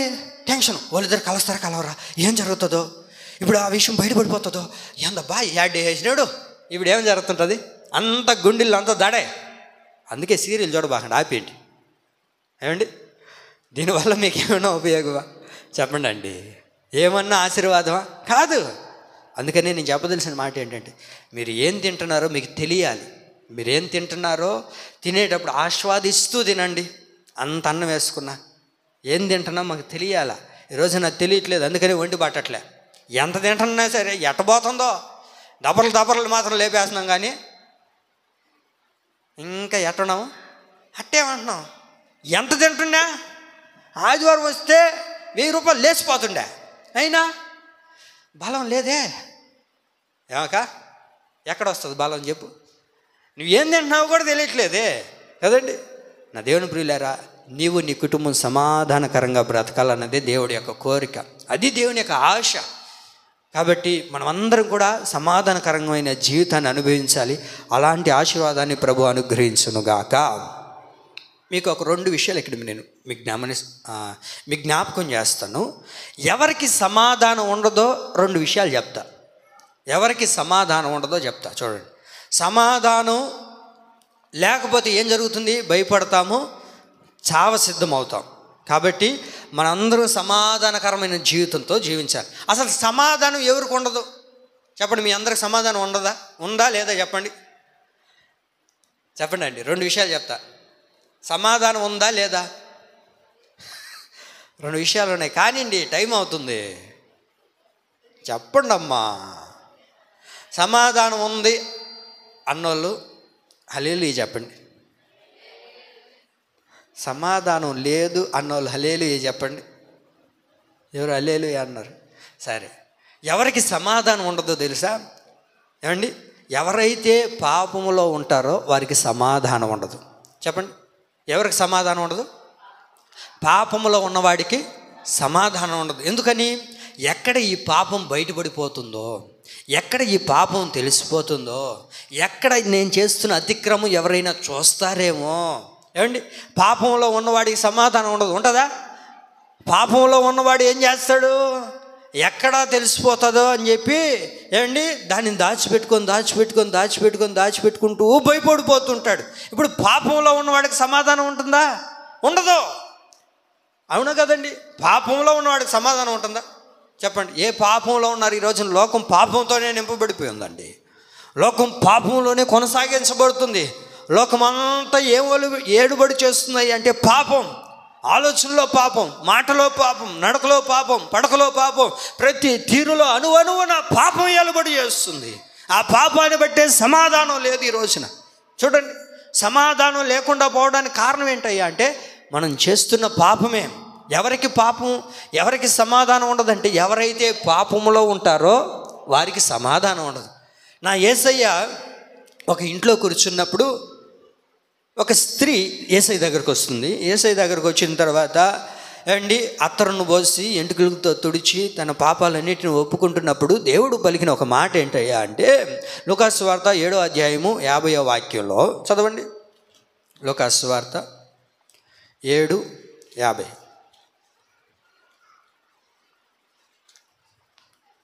లూకాసు వార్త 7:50. అందుకైన నీ విశ్వాసము నిన్ను రక్షించెను, సమాధానము గలదానవై వెళ్ళుమని ఆ స్త్రీతో చెప్పాను. నేను అంటాను, ఇప్పుడు ప్రభు ఏం చేయాలి ఆమెనంటే, అమ్మ నీ పాపాలు క్షమించబడ్డాయి పో అని చెప్పాలి. కానీ ఆమెతో పలికిన మాట ఏంటయ్యా అని అంటే, నీవు సమాధానము గలదానవై, చెప్పండి, సమాధానము గలదానవై వెళ్ళమని దేవుడు చెప్తున్నాడు. నువ్వు సమాధానం కలిగిన వ్యక్తిగా నువ్వు వెళ్ళు. ఎందుకు వెళ్ళమంటున్నాడు అని అంటే ఆమె అప్పటి వరకు దేంట్లో బ్రతుకుతుంది? పాపంలో బ్రతుకుతుంది, పాపంలో జీవిస్తుంది. మనుషుల దగ్గరకు రాలేదు, మనుషుల్లో జీవించలేదు, ఎవరి మధ్యలో సస్యశ్యామలంగా ఒకరితో నవ్వుకుంటూ ఇలాగ బ్రతకలేదు ఆమె జీవితంలో. కారణం ఏంటయ్యా అంటే ఆమెలో ఏముంది? పాపం ఉంది. పాపం. ఆ పాపాన్ని బట్టి ఎవరితో సమాధానం లేదండి. ఎవరి దగ్గరైనా నిలబడదామని అంటే వచ్చిందయ్యా, ఎన్ని కుటుంబాలను పాడు చేసింది ఈ మనిషి, ఇప్పుడు వచ్చి ఇక్కడ నిలబడింది అని అనేవాళ్ళు కొంతమంది. అయితే అయ్యా వచ్చిందయ్యా, వీళ్ళతో ఎందుకయ్యా, వీళ్ళతో పెట్టుకోవడం మంచిది కాదు అనుకునేవాళ్ళు మరి కొంతమంది. మరి ఇలాంటి సమాజంలో నడిపించబడుతున్నప్పుడు ఆమె యేసయ్య దగ్గరకు వచ్చినప్పుడు ఆ పాపాలు క్షమించబడ్డాయి. ఆమెతో దేవుడు పలికిన మాట ఏంటో తెలుసా? సమాధాన గలదానివై పొమ్మన్నాడు. ప్రియులారా, అప్పటి వరకు ఆమె జీవితంలో సమాధానం లేదండి. ఆ సమాధానాన్ని పోగొట్టుకునేందు కనుకనే దేవుడు మరలా ఆమె పాపాలను క్షమించి సమాధాన గలదానవై పొమ్మని దేవుడు ఆజ్ఞాపించాడు. నా దేవుని ప్రియులారా, పాపములో ఉన్నవాడు ఎప్పుడు కూడా సమాధానంగా బ్రతకలేడు. పాపములో ఉన్నవాడు సమాధానంగా బ్రతకలేడు. ఎందుకని? పాపం బయటపడిపోతుందేమో, ఎవరికైనా తెలుస్తుందేమో, ఏమైపోతుందో, జీవితం తారుమారైపోతుందో. ప్రియులారా, పాపం ఎప్పుడు కూడా పట్టుకోకుండా పోదండి, అది మరణానికి తీసుకుని వెళ్తుంది. కనుకనే ఎవరికి సమాధానం ఉండదో తెలుసా? పాపములో ఉన్నవారికి. ఇంకొకటి సమాధానం ఎవరికి ఉండదో తెలుసా అండి? ఎందుకో మరలా ఈ విషయం ప్రభు జ్ఞాపకం చేస్తున్నాడు. గత దినాల్లో కూడా మనం విన్నాం, పోయిన ఆదివారం. ఎవరికి సమాధానం ఉండదంటే ఎవరైతే రోగంలో ఉంటారో. ఏంటంట? ఎవరైతే అనారోగ్యంతో ఉంటారో వారికి సమాధానం ఉండదు. వింటున్నారా నా మాటలు? ఎవరికి? ఒకటేమో పాపంలో ఉన్నవాడికి, రెండోదేమో అనారోగ్యంలో ఉన్నవారికి సమాధానం ఉండదు. ఉంటుందా చెప్పండి? ఉండదు. అనారోగ్యంతో ఉన్నోళ్ళు సమాధానకరంగా బ్రతుకుతారా? ఉండదు. వాళ్ళకి సమాధానం ఉండదు, సమాధానకరంగా బ్రతకలేరు. ఉన్నదంతా దారబోసుకుంటుంటారు. వచ్చిన పింఛనంతా దానికే. ఏమండి, ప్రతి రూపాయి దానికే దారబోసుకుంటూ ఉంటాం, దానికే ఖర్చు పెట్టేస్తూ ఉంటాం. ఈ రోగంలో ఉన్నవారు, ఈ అనారోగ్యంతో బ్రతుకుతూ ఉండే వాళ్ళకి సమాధానం ఉండదండి. సమాధానకరమైన జీవితాన్ని జీవించలేరు. ఇంచుమించుగా ఎప్పటి నుంచి అనారోగ్యం చేత బాధపడుతున్నావమ్మా? ఎప్పటి నుంచి బాధపడుతున్నావు? తలెత్తండి. ఎప్పటి నుంచి అనారోగ్యం చేత బాధపడుతున్నావు? అదొకటి అయిందయ్యా 20 సంవత్సరాల. ఎప్పటి నుంచి అనారోగ్యం చేత బాధపడుతున్నావు అని అంటే ఆమంటుంది, అయ్యా ఇంచుమించు 12 సంవత్సరాల నుంచి నేను అనారోగ్యం చేత బాధపడుతున్నానయ్యా. మరి దేవుని దగ్గరకు వచ్చిన తర్వాత, దేవుడు ఆమెను స్వస్థపరిచిన తర్వాత, దేవుడు ఆమెకి ఆరోగ్యించిన తర్వాత, దేవుడు ఆమెతో పలికిన మాట ఏంటో తెలుసా? సమాధానము గలదానవై పొమ్మన్నాడు. ఏమని చెప్పాడు? 8వ అధ్యాయం 47వ వాక్యంలో ఉంటుంది. అక్కడ చూడండి, 48. అందుకైన కుమారి, నీ విశ్వాసం నేను స్వస్థపరిచును, సమాధానము గలదానవై పొమ్ము. ఎందుకని సమాధానాన్ని ఆమెకు దేవుడు అనుగ్రహిస్తున్నాడు అని అంటే, దేంతో బాధపడుతుంది ఈమె? 12 సంవత్సరాల నుంచి అనారోగ్యం. ఆమె జీవితంలో అనారోగ్యం. ఆ అనారోగ్యాన్ని బట్టి భర్తను పోగొట్టుకునింది. భర్త దూరం అయిపోయాడు, కడుపుడు పుట్టిన బిడ్డలు దూరం అయిపోయారు, ఉన్న ఆస్తి అంతటిని పోగొట్టుకునింది. ఇప్పుడు ఇంక సమాధానం ఉంటుందా? సమాధానం ఉంటుందా? నెమ్మదిగా బ్రతకగలుగుతుందా? ఎందుకని? అందరు దూరం అయిపోయారు, సమాధానం లేదు. బిడ్డలు పుడితే బిడ్డలు కనింది ఎందుకు? బిడ్డలు కనింది ఎందుకండి? ఎందుకు చెప్పండి? ఎట్టుండారండి మీరు ఎట్టుండారండి? మీకెవరికి పెళ్ళి కానట్టు, నాకొక్కడికే పెళ్ళి అయినట్టు కూర్చొని ఉన్నారు మీరు. చెప్పండి అండి. సరేలే, నేనే ముసలోడిని, మీరే కొరపలకాయలు, ఇంకా మీకు పెళ్ళి కాలేదు కానీ అండి చెప్పండి. అయితే ఇంకా అట్టన్నా ఏం చేస్తాం? అట్టన్నా సమాధానం చెప్తారేమని చెప్పండి. మీ జవాబు ఏంటో చెప్పండి అండి. బిడ్డలు ఎందుకు కన్నాం? ఆమె ఎవరో మమ్మల్ని తండానికి అంటుంది కాదమ్మా, బాగా చెప్పండి. బిడ్డలు ఎందుకు కన్నామండి?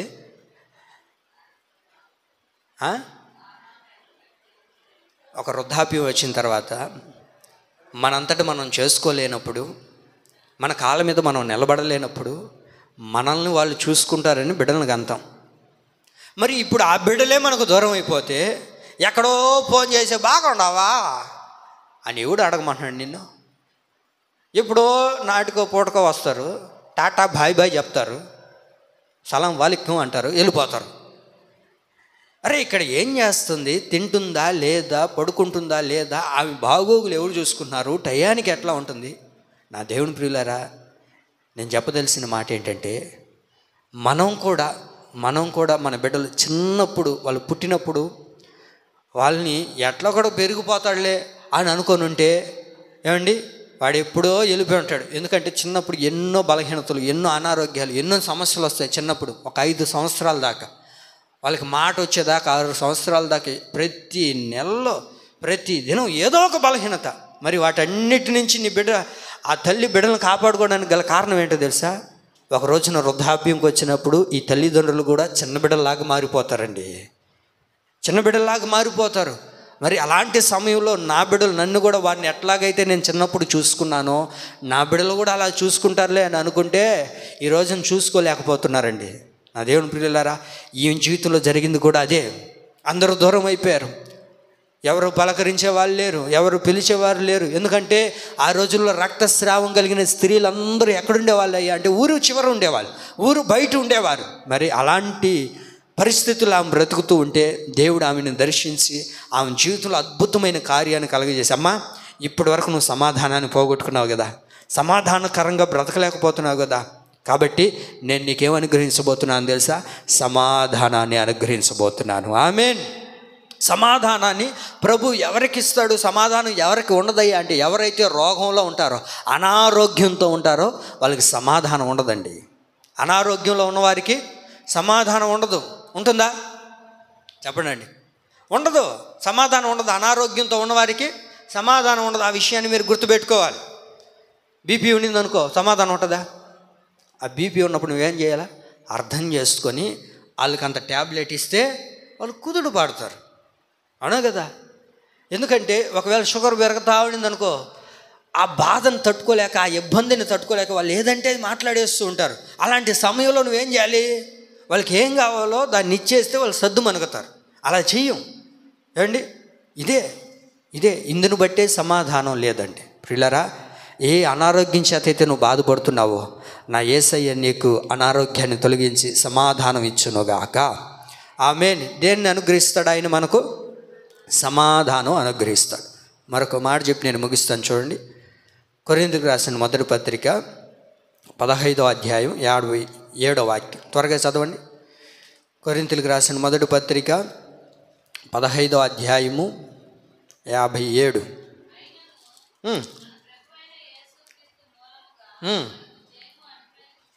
అది ఆమేన్. మనకు జయము అనుగ్రహించుచున్న దేవునికి స్తోత్రము కలుగునుగాక. దేన్ని అనుగ్రహిస్తాడయ్యా అని అంటే ప్రభు అంటారు, నేను మీకు జయాన్ని అనుగ్రహించబోతూ ఉన్నాను. దేన్ని అనుగ్రహించబోతున్నాడు ఆయన? జయం. నువ్వు ఎక్కడ అడుగుపెట్టినా, నువ్వు ఏ పనికి వెళ్తున్నా, నువ్వు ఏది చేయాలనుకొని పూనుకుంటున్నావో నా ప్రభు ప్రతి విషయంలో నీకు జయాన్ని అనుగ్రహించునుగాక. చెప్పండి, ఈ లోకంలో ఒక వ్యక్తికి జయం కలుగుతుందా? జయం అనేది రాగలుగుతుందా? జై జీవితాన్ని జీవించగలుగుతాడా అని అంటే జై జీవితాన్ని ఒక క్రైస్తవుడు జీవించగలుగుతాడు. జై జీవితాన్ని ఒక క్రైస్తవుడు అనుభవించగలుగుతాడు. ఎందుకయ్యాడంటే ఈ లోకంలో ఎన్నో శ్రమలు, ఎన్నో ఇబ్బందులు, ఎన్నో అవరోధాలు ఒక ఆత్మీయుడికి ఎదురవుతూ ఉంటాయి. అయితే వాటన్నిటిని ఏం చేయలేదు తెలుసా? జయించే వారిగా మనం అందరం మారుదుముగాక. యోహాను సువార్త 16:33 ఉంటుంది, లోకములో మీకు శ్రమ కలుగును, నేను లోకమును జయించి ఉన్నాను కనుక మీరును లోకాన్ని జయించండి. వినండి బాగా, లోకంలో మనకేం కలుగుతుంది? శ్రమ కలుగుతుంది. క్రైస్తవులకి ఈ రోజున ఏం కలుగుతున్నాయి? శ్రమలు కలుగుతూ ఉన్నాయి. శ్రమలు రావని నేను చెప్పనండి, శ్రమలు వస్తాయి.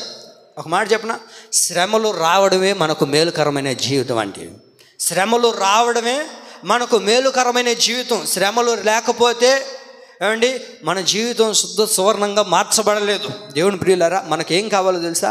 శ్రమలు, శోధనలు, ఇబ్బందులు అనేటివి మనకు ఎదురవుతున్నప్పుడు దానిలో జై జీవితాన్ని అనుగ్రహించేవాడే మనం ఆరాధిస్తున్న యేసు క్రీస్తు ప్రభులు వారు. యేసయ్య ఈ లోకంలో జీవించేటప్పుడు ఎన్నో శ్రమలు వచ్చాయి. మరి యేసయ్య జయించలేదా? మరి ఆయన బిడ్డలైన మనము కూడా ఏం చేయాలి? లోకములో ఉన్న వాటిని జయించాలి. ప్రతి శోధనను, ప్రతి దానిని మనం కూడా జయించినప్పుడే దేవుని బిడ్డలుగా మార్చబడతాం. ప్రియులారా, ఎన్నో శ్రమలు రాబోతున్నాయి. దేవుని రాకడ సమీపంగా ఉంది. ఎప్పుడు ఏం జరగబోతుందో తెలియదు. అన్నీ మారుతున్నాయి లేదా? ఏందేమన్నా మారుతున్నాయి లేదా? రేపో మాపో కూడా రాజ్యాంగం కూడా మారుతుందనా? మారుతుంది. నిన్న ఎలక్షన్ జరిగిందిగా, ఏమొచ్చింది? మెజారిటీయే వచ్చింది, అవునా కదా? ఎందుకనంటే రానున్న దినాల్లో ఏం జరగబోతుందో తెలియదు. ఏమండి, ఎలాంటి పరిస్థితులు వస్తాయి కూడా తెలియదు. ఆ దేవుని ప్రియులారా, అన్ని తారుమారుగా మార్చబడిపోతున్నాయి. ప్రభు అన్నారు, ఇదిగో లోకంలో మీకు శ్రమ కలుగుతుంది, అయితే లోకమును మీరు జయించండి, ఎందుకంటే నేను లోకాన్ని జయించాను కనుక మీరు కూడా లోకాన్ని జయించండి. ప్రకటన గ్రంథం 21వ అధ్యాయం 7వ వాక్యం చూడండి. నేను ముగిచ్చేస్తాను, ఈ వాక్యం చదువుకొని మనం ముగించుకుందాం. 21:7.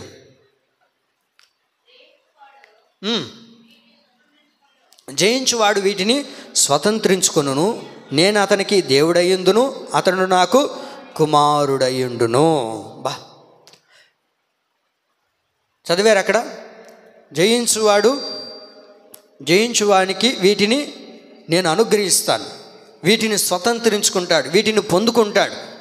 ఆ పొందుకున్న తర్వాత నేను వాడికి తండ్రినై ఉంటాను, వాడు నాకు కుమారుడై ఉంటాడు. ఆయన మనకు తండ్రి అయి ఉన్నాడు, మనం ఆయనకు కుమారులుగా పిలువబడాలి అని అంటే మనం ఏం చేయాలో తెలుసా? లోకములో ఉన్న వాటిని జయించాలి.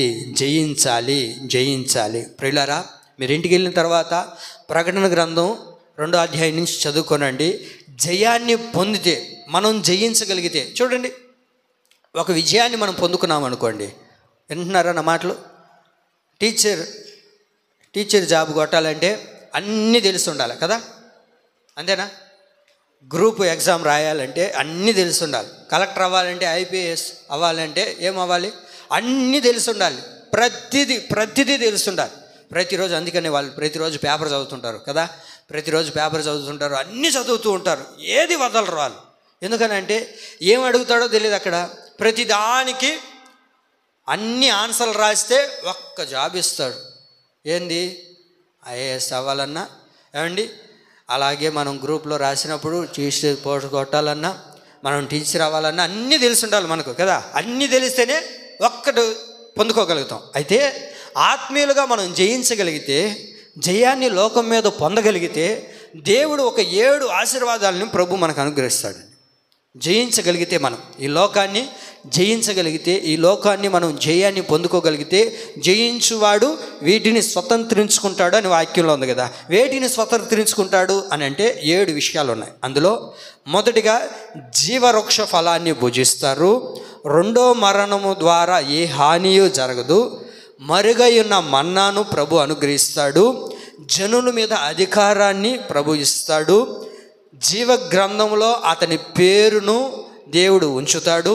ఆరోదిగా దేవుని ఆలయంలో ఒక స్తంభంగా ప్రభు నిలుపుతాడు. ఆయన సింహాసనం మీద మనల్ని కూర్చొని పెడతాడు. ఆమేన్. ఎన్ని 7 బహుమానాలు ప్రభు మనకి ఇవ్వబోతున్నాడు. 7టిని మనం స్వతంత్రించుకోవాలి అని అంటే మనం ఏం చేయాలి చెప్పండి? లోకాన్ని జయించాలి. దేవుడు మనకేం కలుగజేస్తున్నాడు? మనకు జయాన్ని అనుగ్రహించాడు. ఆ జయము ద్వారా లోకంలో కలుగుతున్న శ్రమలను, ఇబ్బందులను, శోధనలను ఏ పరిస్థితులు బట్టి వస్తున్నాయో తెలియదు. ఏ పరిస్థితులను బట్టి మన జీవితాల్లోనికి అపజయం ఎదురవుతుందో దాన్ని జయించేవారిగా ఉండగలిగితే ఈ 7 ఆశీర్వాదాలను మనం పొందుకొని దేవుని బిడ్డలుగా మనం అందరం నిలిచి ఉందుముగాక. ఆమేన్. ఈ నా దేవుని మాటలు మనందరి వినికిడిలో పరిశుద్ధాత్మ దేవుడు నీరు కట్టి ఫలింపచేయునుగాక. ఆమేన్.